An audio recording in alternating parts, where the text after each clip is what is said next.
तर आपण बघू शकतो या ठिकाणी जे आहेत ते दत्तात्रय भरणे या ठिकाणी आलेले आहेत. आपण त्यांच्याशी बातचीत करूयात. मामा, मेळावा पार पडलेला आहे, कसं बघताय मेळावा? मेळावा खूप चांगला पार पडलेला आहे. लोकांमध्ये उत्साह आहे.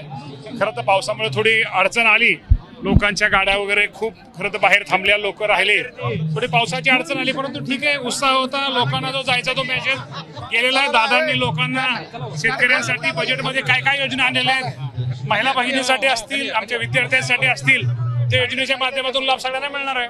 खरं तर या मेळाव्यामध्ये दादा काहीतरी मोठी घोषणा करणार असं सांगितलं जात होतं, परंतु कुठलीही मोठी घोषणा केलेली आहे? मोठी गोष्ट आता बजेटपेक्षा 86,000 नुसत्या बजेटला 46,000 कोटी रुपये माझ्या महिला भगिनी, ह्याच्यापेक्षा मोठी कुठली गोष्ट असू शकते?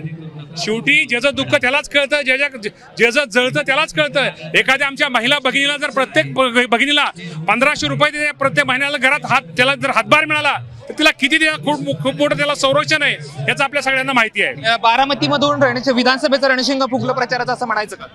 रणशिंगात हा मेळावाच आहे ना, तर शेवटी हाय राजकीय शेवटी आहे ना गोष्टी. याचा फायदा होईल? 100% होऊ शकतो ना. हो, 100% होऊ शकतो. धन्यवाद. तर होते दत्तात्रय भरणे ज्यांनी सांगितलं या योजना आहेत किंवा या मेळाव्याचा फायदा आगामी काळात आम्हाला नक्कीच होईल. कॅमेरा पर्सन अमोल गवाळेसह जयदीप भगत, एबीपी माझा, बारामती. एबीपी माझा, उघडा डोळे बघा नीट.